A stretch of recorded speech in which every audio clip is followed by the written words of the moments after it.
Hi, folks. Don't think this will be a long one. Just some thoughts. I took my car into the mechanic this morning, and I could see that they were overpricing me. And I mean, obviously that's what mechanics do a lot of the time. And so I was assertive, and I said, look, try to. I did negotiate a little bit, whatever it is. But like, I'm not somebody who could have pretended that my phone was ringing while I'm talking to them and said, "Oh, listen, I've got another mechanic on the line here. He's prepared to do the job for me for 3,000. You guys are willing to do it for me for 4.2, and I'm just going to go with him. So unless you guys are prepared to meet it, something like that. I'm not that kind of guy. I'm not business minded. That's, I think, a lot of the time what business is about is getting one up and being able to outsmart the other person in regards to doing something that's not very noble, I would say, or honorable. And that's how business works. And that's how contracts work. That's how leases works. That's how a lot of life works today, and a lot of the law works and things like that. And so for folks that just just can't, we just don't have the knack for it, and people are going to take advantage of us, and people are going to pull the wool over our eyes, because sometimes we just want to believe in the goodness of somebody. We want to find the goodness in them, and just see them as nice people, whatever it is, or honorable people, or thoughtful people, or conscious people, and we envision that they are like us, and then they're not like us in that way. And so it comes at a cost to us. And so it's very tricky, it's very tricky. It's like,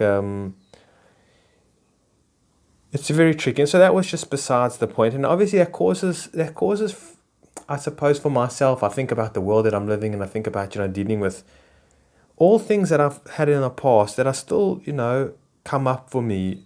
Like, I spoke about a Nigerian landlord that I had when I was renting my shop, and how ugly that was. And I paid the lawyer. I had to get a lawyer involved, and the lawyer screwed me, and the Nigerian landlord screwed me, and I lost a lot of money. And it was just felt like no support. And the memory of that comes up. Although it was 2 months ago, I feel it, and it's like that feeling feels very, very sore. It feels very sort of, I feel very saddened by it. I feel very, just like weakened almost by it in a way. And then, certain things that you think about of recent times, current times, in the past, that come up for you, and you just think about like the experiences that you had. And this is kind of relates to the talk that I just uploaded, right? Today's I don't know what the date is. I could be way off. I don't want to say, it's embarrassing to say. Maybe the 11th, the 10th. It is November, I know that. Could be, I have no idea. Terrible. I could be the 8th. But anyways, I uploaded a video last night, but I'll have other videos to upload before I upload this one. But that one was titled Owning all the aspects of your experience. No matter how tough it's been, no matter how brutal it's been, no matter how unfair it's been, owning it. And I suppose I was explaining a little bit of what I meant to own it, but like, to not deny it, to not disengage from it, not to not disassociate from it, to not become sort of take arms up against it, like, to become aggressive about the things that didn't work out, the traumas, the unfortunate situations, the feelings of, where you were pointed out, abused, taken advantage of, whatever it might be, right? Whatever about when people didn't show sensitivity towards you, people didn't understand you, and you just had it like very, very hard, very, very rough, very, very raw, and not having support, like where you were pushed beyond your breaking point of just like of sensitivity, where you just like were just the evilness, or so somebody was doing to you, or something that you came across, or something. It's just you can't it just breaks your spirit. It breaks your spirit, and it does, and it really feels for that short time breaks your spirit. And and sometimes you have your spirit broken on a number of times during the day. Certain things can be going on and it builds and it builds and it builds.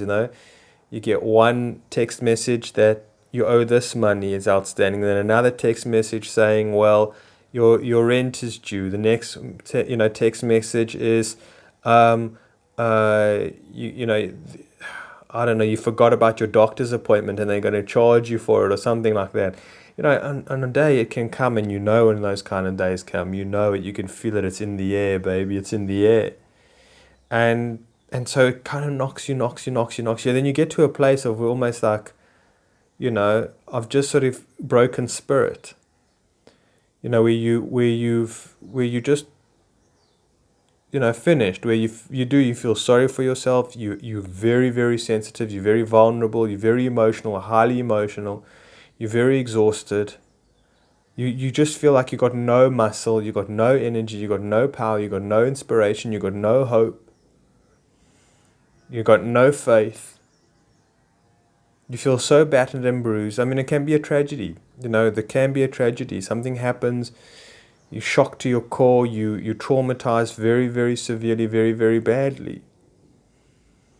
And I don't want to come in and then I'm saying that we need to own all aspects of our journey and experience here and say that that's very new agey to have some kind of mind concept, mind thought or something like that. I don't know what you want to call it. Whereby if I just believe that I can own this, whatever that owning means, or I can accept it, that, that's the right thing for me to be doing, that this will empower me. And that is what I'm saying, but it's an overall sort of message, or I don't know what you want to call it, just a type of way of a teaching, or no, I don't know what you want to call it, an ethos, a message, whatever it might be. Like when, I think it was Freud who says, I don't know which one it was, that when we look back in hindsight over our lives, we will see, I'm going to butcher this quote completely, but it's just like how we will see that it was all meant to be, and how we see how all the parts fitted together, and how it all added up correctly and for the greater good, and whatever it is in hindsight, I don't know, anyways, it doesn't matter, but that's the idea. You can kind of look back and at the very end of it all and see how it was all meant to be. But when you're in the thick of it, folks, when you're outright down, out raw, broken, right? I'm talking about, like, really, she was, when you're in the fetal position, your heart is broken, the tears are running down your eyes, you don't even feel like you can get up again.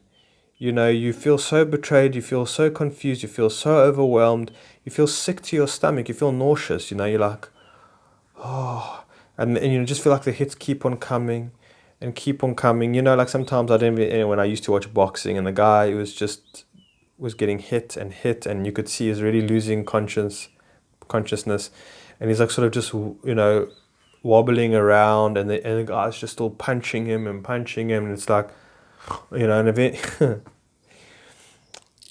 And so what I'm saying is that those are times where we need to just kind of, I don't know, not have this concept, or not this teaching, or this insight, or this thought, or this perspective, but in those moments just be able to be raw, be present with whatever's going on, and just hang on for dear life.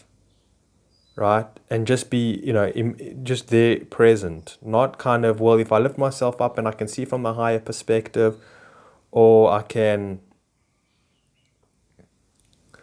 remove myself or disassociate myself from this pain or something like that. I can see that it's all for the good, that it's all for balance, that there is dark and there is light, and there is up and there is down, and, theorize it. You just don't want to be theorizing. That's why in psychedelics it's very hard to theorize, and try and rationalize on what's going on. It's kind of like, no, that's not going to work for you.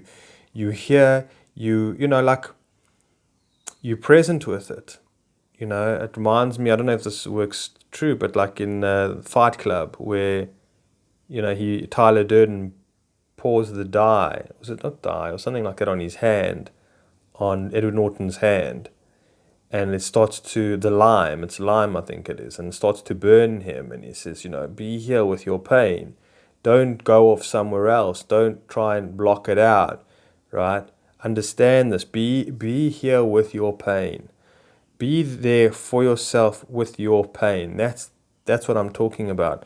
Because it's almost like what we're trying to do is rationalize. This is the New Age a lot of the time does. We try and rationalize it and not actually be there for ourselves. We try and sort of talk ourselves into feeling good or into disassociation, or something like that. Like, this too shall pass is great. It's very good. And it does give hope. That's fine. I like that. But some of it's like, well, it all happens for the best. And it's like, that's not the right time. That's not the right place. It's not giving you the opportunity to, we've got to think of ourselves as young children in that way. You wouldn't say to your 6-year-old child whose dog just died, got run over by, a motorcycle, and the child comes across its,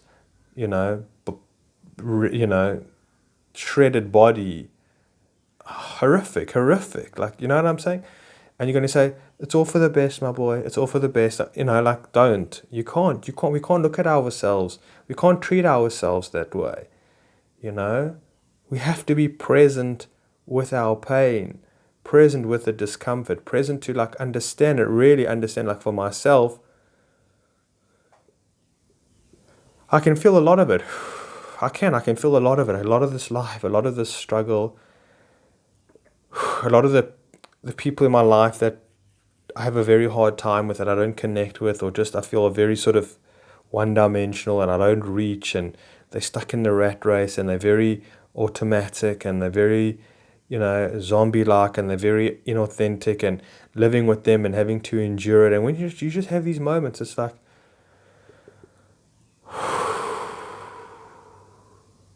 it's like, oh, woe is me. But it's fine. It's fine, and it's healthy, and it's balanced, and it's necessary.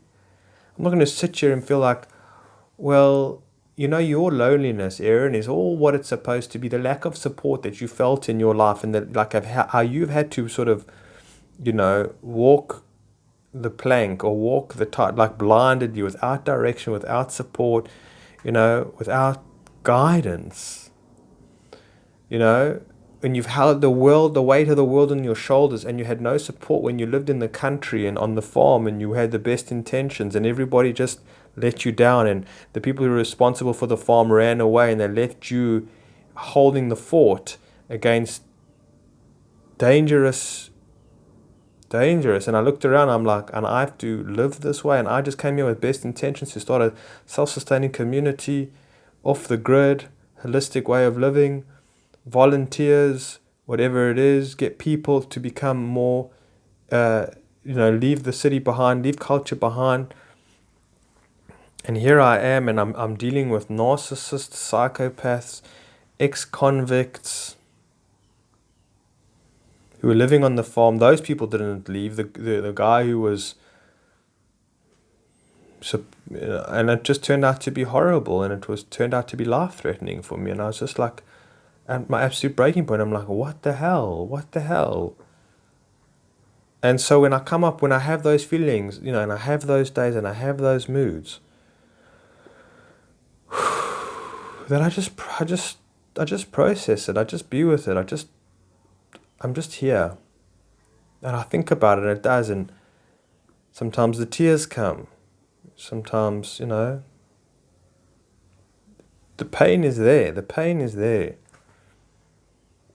Your childhood pain, it will come up. Your past pain, your broken heart, it will come up. Even for yourself, your shame, your self-sabotage, your self-denial, whatever it is. Or when others have denied you, rejected you, abandoned you, betrayed you, deceived you, whatever it might be. We're processing all the time. It comes in waves. It has its own, I don't know if it's astrological, if what's got to do with, but it's got its own sort of nature to it. And, we just got to be present for it. We just got to be, okay, now this is a day where I see this is going on for me. This is coming up a lot. I know my stomach is quite uneasy. I feel like I'm going to the toilet quite a lot, to relieve myself. Number 2, or whatever it is, feel very sensitive, very like even to the touch, whatever it is, I feel like, a little bit, I don't know, giddy, a little bit off balance, off centered. I mean, I haven't got a cold, I haven't got a flu, I haven't got a sore throat. It's just bioenergy. It's just, the feeling of the body is not feeling very strong today. It's not feeling like I can hang out in the garden in the boiling hot sun, shirt off, full steam ahead. I feel like I just got to lie in bed and catch my breath and just sort of, or something or other. I mean, most of us don't even have the luxury to do that. We don't have the affordability to do that. That's why we live in a world where it's so much go, go, go that the people of the world don't have time. They don't have the luxury. They don't have the affordability to stop and say, okay, this is the kind of day I'm having. I want to press pause here. I'm just going to press pause and I need to take this day off. And I need to go for a walk in the nature reserve, for a 6-hour walk. Or I need to just go sit on that bench for a couple of hours, write in my journal. I need to meditate. I need to cry. I need to grieve. This grieving, I think is a lifelong process. Constantly, from time to time, grieving. There's always something to grieve about. There is always something to grieve about. Okay? And grieving is absolutely important. So most people don't have this luxury. Most people don't. So I don't even think that the mind or the soul, the spirit feels comfortable in order to take time out, right? I'm saying in other words, so the body feels like it's always in survival mode. And it's all suppressed. I'm saying that needs to be processed, all the emotions, all of us what I'm talking about, all the grief, all the despair, all the sufferings, all the traumas, whatever it might be, all the pain, all the woundedness. Not only that, we don't even have facilities, we don't even have people that can help us. In tribal times, there used to be the shaman, there used to be the elders that you would go to, who were pretty much present. I mean, they were probably, I don't know, just doing some kind of job that wasn't banking on the internet or at work or something like that. No, they were in their hut, or they were sitting under the tree, or they were, on the rock over there or something like that. And you could attend and you could go up to them and sit down with them, and they'll be like, yes, my son, yes, my girl, what's going on for you, whatever it is. They were available, and even in the evening, they weren't sort of glued to Netflix or, on their phone at the same time while playing Candy Crush. And then you walked in, and then they didn't, and they had the facility to be able to sort of sit with you, to be present with you, to facilitate you in the processing of your grief, in the process of your despair, of your healing, of getting in touch with the wound. Okay? But today's time, so what people do is that they have a mental breakdown, they have a nervous breakdown, right? Because eventually they can't anymore. They literally can't. The body can't, the mind can't, and the spirit can't anymore. So it's just like, boom, an absolute breakdown. So what happens is anxiety through the roof. I mean, it's different for different people, but eventually you land up in hospital and they just give you a whole lot of medication, right? And they just try and sort of calm you down. And you are so raw, you're so beside yourself, you feel so useless, you feel so shameful. People are coming to the hospital, your family, or now you're not allowed to visit people in the hospital, but you got the weed eater going here. I mean, it's raining. Some diehards. I'm sorry if you can hear the noise, folks. Anyways, I'm going to end off now anyways. If I have to endure it, you have to, if you have to bear it, and we bear it together, that's what these talks are about. I'm saying we bear this, we bear the challenge, the might of this, the weight of the world, our experiences together. That's what we're doing here, we're giving each other the space. So what was I saying about a nervous breakdown? And that's what people do. And then they have to be and then are they going to get the proper help? It's well, no, they sit down in front of the psychologist. So Tony, what happened to you? Well, were you not I don't know. And then the psychiatrist doesn't understand. The psychiatrists themselves are just on the verge of a nervous breakdown. And the psychologists themselves are overcharging. And even just a lot of the time, they just frauds, you know, in a way. How many psychologists I've been to that just haven't helped? I mean, how many gurus have I been to, or shamans have I been to, and they're just like, it's a joke. They you know, they're self-proclaimed. Damn, it's making a noise. Anyways, let me start ending off.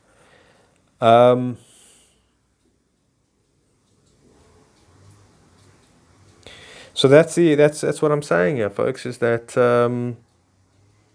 is to be present with it, to grieve with it, to, you know, put your arms around yourself and comfort you, you know, and just cry and just moan and just howl and just be present with it all.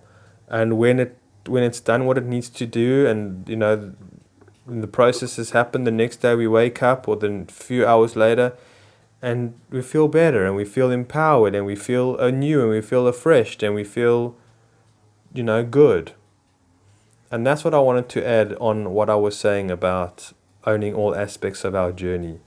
Is that there's time and there's places to own all aspects of our journey. It's not you know, a lot with the new age. It's like everyone you come across is looking for something, and everything in life, and nothing, you know, these words, everything, nothing, always, you know.